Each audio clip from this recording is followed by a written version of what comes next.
అమ్మ అని ఆర్తితో పిలిచిన వెంటనే పలికే దైవం శ్రీ రాజరాజేశ్వరి అమ్మ. ఈరోజు మనము నెల్లూరు దుర్గామిట్టలో ఉన్న శ్రీ రాజరాజేశ్వరి అమ్మవారి గుడికి వచ్చాము. ఈ అమ్మ భక్తుల కష్టాలను తీర్చే కల్పవల్లిగా ఇక్కడ విరాళి చెందుతుంది.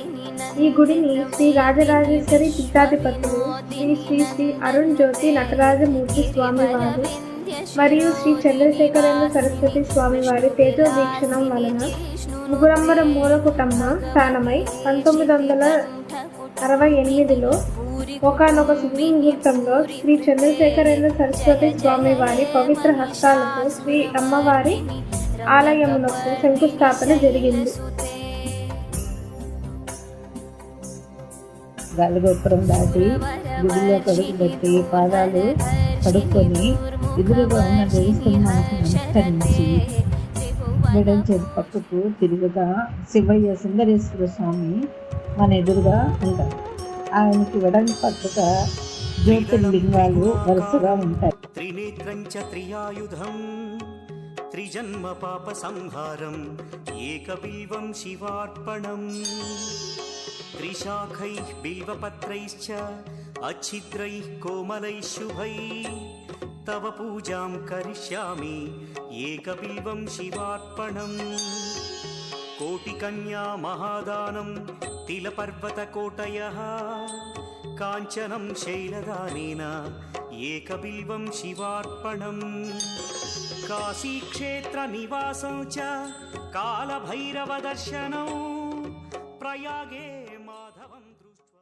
నాగమల్లి చెట్టుకి ఎదురుగా జమ్మ చెట్టు ఉంటుంది. జమ్మ చెట్టుకి ఎదురుగా ఇటు కుడి పక్కగా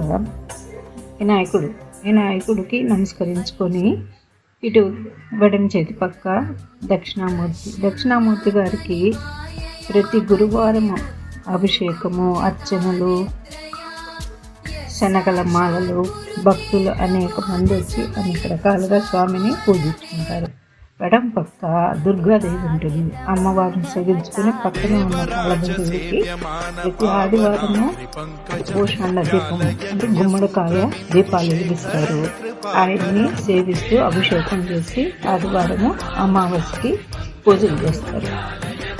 అమావాస్య ముందుకు పోతే నాగుల మండపంలో ఆంజనేయ స్వామి, నాగేంద్ర స్వామి, శివలింగాహారంతో ఉన్న జంట నాగులు ఉంటాయి. ప్రతి ఆదివారము నాగులకి అభిషేకం చేస్తారు. పాలాభిషేకము, గంగాజల అభిషేకము, పూజలు, అర్చనలు చేసుకొని అక్కడి నుంచి ముందుకు పోతే నవగ్రహ మండపంలో మన తెలుసు శనివారము, మంగళవారము, ఇట్లా ఆదివారము నవగ్రహాలకు పూజించుకుంటారు. ఎదురుగా యాగశాల ఈ దర్శించుకొని అమ్మవారి గుళ్ళోకి పోయి అమ్మవారిని సేవించుకొని అమ్మకి మన మనసులో ఉన్న ఆవేదనని, బాధను నిర్ణయించుకొని అమ్మ దీవెనలు పొంది బయటకు వచ్చిన తర్వాత పక్కనే ఉన్న సుందరేశ్వరునికి ప్రతి సోమవారము అర్చనలు, పాలాభిషేకాలు, ప్రత్యేక పూజలు జరుగుతూ ఉంటాయి. ఆ స్వామికి బ్రహ్మసూత్రము కలిగిన లింగము. ఈ లింగానికి చాలా ప్రత్యేకత ఉంది బ్రహ్మసూత్రం దానివల్ల.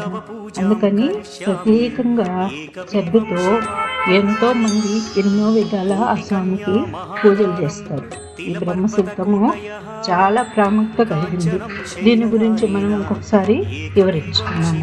అక్కడి నుంచి ద్వారం ఉంటుంది. ఉత్తర పక్క ద్వారానికి కొంచెం పరమటగా అమ్మవారు గాయత్రి మాత ప్రత్యేక ఆలయము ఉంటుంది. అమ్మవారికి ప్రత్యేక ఆలయంలో ప్రతి రోజు పూజలు, అర్చనలు, కుంకుమార్చనలు, హారతులు జరుగుతూ ఉంటాయి.